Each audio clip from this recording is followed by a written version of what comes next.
हमारे साथ यहाँ मैनेजमेंट से जुड़े हुए एक शख्स हैं। सर, अपना नाम, अपना परिचय पूरा दीजिए। मेरा नाम आमिर अब्दुल रशीद है और मैं यहाँ का मैनेजिंग डायरेक्टर समझ लें। ये सारा मेरे अंडर में है और मैं ही इसको रन आउट करता हूँ। तो आज मैं आपके मदरसे में आया हूँ, आपने इजाज़त दी। सबसे पहले तो इसका आपका शुक्रिया। आइए ज़रा मेरे साथ, और बच्चों से बात करने का आपने मौका दिया। इन बच्चों को, ये बच्चे जो मदरसे में पढ़ते हैं, क्या क्या पढ़ाते हैं आप?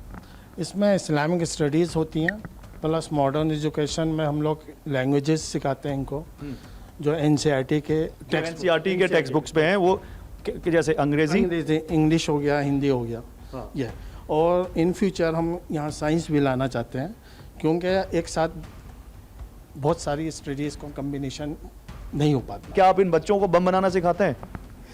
आपको लगता है? नहीं, एक बेसिकली है जो 100, 150, 140 साल से चला आ रहा है। हाँ। और कभी कभी आज तक इस तरह के कोई सबूत मिले किसी को? कभी नहीं। और ना आपको हिंदुस्तान के किसी भी मदारिस से इस तरह की एक्टिविटीज़ आपको मिलेगी। और फिर दूसरा सवाल, क्या आप इन बच्चों को कन्वर्ट करना सिखाते हैं? कन्वर्जन देखिए, बाय फोर्स ना इस्लाम में अलाउ है और ना कोई कर सकता है। ये सब झूठी बात है और जो भी करता है वो गलत करता है। क्या आप इन बच्चों को दूसरे धर्म के लोगों से नफरत करना सिखाते हैं? कभी नहीं, ये हो ही नहीं सकता। हिंदुओं से नफरत करना सिखाते हैं? अगर ऐसी बात होती तो यह यहाँ होते, या हम यहाँ होते, हम भी ऊपर पहुँचे होते। ऊपर पहुंचे होते मतलब? यानी कि हम भी धरती छोड़ चुके होते। अगर इस तरह की नफरत होती है तो कौन जिंदा रहता? आपने मदरसे में पढ़ाई की है? कौन? मैंने शुरू में किया, एक दो साल। बिल्कुल। और आपके बच्चे? मेरे बच्चे तो नहीं, वो तो घर के एजुकेशन।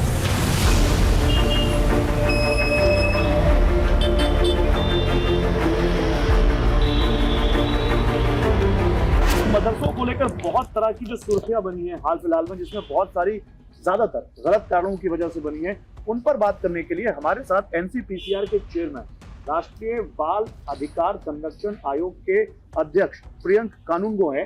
प्रियंक जी, बहुत स्वागत है आपका। नमस्कार। मदरसों को लेकर आपने काफी काम किया है, ट्वीट किया है। अभी आपने एक ट्वीट किया कि बिहार के किसी मदरसे में गलत पढ़ाया जा रहा है, आपने उसको ISI से भी जोड़ दिया। मदरसों को लेकर आपका क्या रिसर्च है, ये बताइए। देश में मदरसों की स्थिति क्या है? देखिए, देश में मदरसों में जो बच्चे हैं उनकी स्थिति ठीक नहीं कही जा सकती। भारत का जो संविधान है वो अपने अनुच्छेद 21 में देश के सभी बच्चों को मौलिक अधिकार देता है, शिक्षा का अधिकार, और सरकारों को ड्यूटी बाउंड करता है कि इसको देने के लिए कानून बनाए। सरकार ने जो कानून बनाया वो शिक्षा का अधिकार कानून है। शिक्षा का अधिकार कानून की धारा 1 ये कहती है कि मदरसे इसके दायरे के बाहर हैं, लेकिन किसी भी सेक्शन में ये नहीं कहा गया कि मदरसों में पढ़ने वाले बच्चे शिक्षा का अधिकार कानून के दायरे के बाहर हैं। मदरसे दीनी तालीम के, धार्मिक शिक्षा के स्थान है। मदरसों का फंडामेंटल एजुकेशन से कोई वास्ता नहीं। अब हमारे पास जो रिकॉर्ड्स में मौजूद है उसके अकॉर्डिंग मदरसे में ये बोला जाता है कि सूरज जो है वो पृथ्वी के इर्द गिर्द चक्कर लगाता है। मदरसों में जो है ये बोला जाता है 30 बच्चों की क्लास में 2 डेस्क खाली छोड़ दी जाती हैं, ये बोल के कि इस पर जन्नातों के बच्चे पढ़ रहे हैं। मदरसों में ये बोला जाता है कि लड़कियां अगर एज ऑफ प्यूबर्टी अटेन कर लेती हैं तो उनको ऐसे स्कूलों में से निकाल लिया जाए जहां मेल टीचर्स पढ़ा रहे हैं।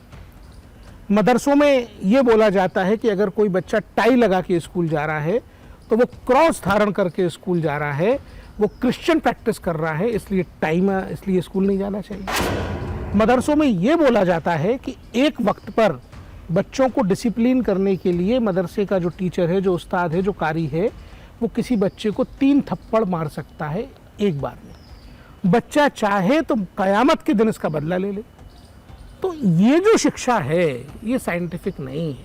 मैं अभी मदरसे में घूम के आया, मैंने पूछा मदरसों के बारे में। लोग कहते हैं यहाँ आप कट्टर शिक्षा देते हैं लोगों को, आप यहाँ पढ़ने वाले बच्चों को क्या आप ऐसी तालीम देते हैं जिससे वो दूसरे धर्म के प्रति उनका नजरिया अलग हो जाए? तो कहते हैं ये सब अफवाहें हैं, ऐसा हम कुछ नहीं पढ़ाते। जो इस्लाम को समझ गया वो समझ गया कि इस्लाम इंसानियत पढ़ाता है। तालीमुल इस्लाम जैसी किताब यहाँ पढ़ाई जाती है। अब तालीमुल इस्लाम क्या है? तालीमुल इस्लाम में जो अभी हमको रिसेंटली किताब मिली, जो बिहार मदरसा बोर्ड ने प्रेस्क्राइब की थी, जो पाकिस्तान में छपी हुई किताब थी, उसका जब अंग्रेज़ी तर्जुमा हमने पढ़ा तो उसमें ये लिखा हुआ है कि जो भी व्यक्ति एक से ज़्यादा भगवान में मानता है वो काफिर है।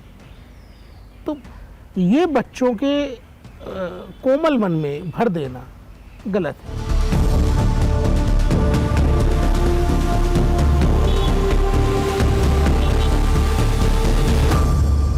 हमारे साथ हैं जामिया मिलिया इस्लामिया यूनिवर्सिटी में वर्ल्ड लिटरेचर पढ़ाने वाले professor Junaid Harris. Professor Junaid Harris साहब के बारे में एक चीज़ मैं बता दूं आपको कि ये खुद मदरसे से पढ़े हुए हैं और आज एक वर्ल्ड क्लास यूनिवर्सिटी में या एक देश की जानी मानी प्रतिष्ठित यूनिवर्सिटी में पढ़ा रहे हैं। तो हैरिस साहब, सबसे पहले तो आप मुझे बताइए, मैं मदरसों पर रिपोर्ट कर रहा हूँ, मदरसे से पढ़ के आप यहाँ तक कैसे पहुँच गए? मैं आपको एक चीज़ बताऊं बहुत आश्चर्यजनक कि पहली बात तो मदरसा और स्कूल में बेसिकली कोई फ़र्क नहीं। अरबी ज़बान में स्कूल को मदरसा कहते हैं, ठीक है, और वो जगह जहाँ तालीम दी जाती है, वो जगह जहाँ पर तालीम दी जाती है। एक चीज़ तो बिल्कुल क्लियर है। अब रह गई बात कि वहाँ से पढ़ करके मैं यहाँ तक पहुँचा। हिंदुस्तान का पहला एजुकेशन मिनिस्टर मदरसे से पढ़ के पहुँच सकता है, तो मैं तो यूनिवर्सिटी ही तक पहुँचा हूँ। अब ये खबर आती है कि बिहार के एक मदरसे में पाकिस्तान की किताब पढ़ाई जा रही है और कहा जा रहा है कि वहाँ काफिर का मतलब होता है वो जो एक से ज़्यादा भगवान में भरोसा करे। और फिर उस मदरसे में एक हिंदू बच्चा भी पढ़ रहा है जिसके यहाँ तो 33 करोड़ देवी देवता हैं। तो फिर वो मदरसे की इमेज खराब करता है या सही करता है? मैं एक बहुत क्लियर सी बात कह रहा हूँ, ये तो मैं 110% यकीन के साथ कह सकता हूँ कि हिंदुस्तान के अंदर पाकिस्तान की लिखी हुई कोई किताब किसी मदरसे में नहीं पढ़ाई जाती। अच्छा और बुरा पढ़ाने का मेयार हो सकता है, लेकिन पाकिस्तान की पढ़ाने का क्या मतलब? अगर पढ़ाई जाएगी तो अरब की लिखी हुई पढ़ाई जा सकती है। पाकिस्तान इस लायक कहाँ है कि हमारे सामने खड़ा हो सके? हाँ, सिलेबस। लेकिन ये खबर तो आई कि कोई मदरसे में बैठ के बम बना रहा था। ये खबर तो आई कि कोई मदरसे में ऐसे लोग पकड़े गए जिनका संबंध किसी आतंकी संगठन से हुआ। खबर तो आई है। हाँ, मैं जानना चाहूँगा कि वो कौन है। मैं आपको बता दूँ, मदरसे के एक कंपाउंड को यूज़ करके ऐसा किसी ने किया हो ये मुमकिन है, लेकिन वो मदरसे वाला नहीं हो सकता है। और मैं नहीं जानता हूँ, मैं वाकई नहीं जानता हूँ कि कोई मदरसे के पढ़े हुए आदमी ने बम बनाया हो उस मकसद से कि हम दूसरों को तकलीफ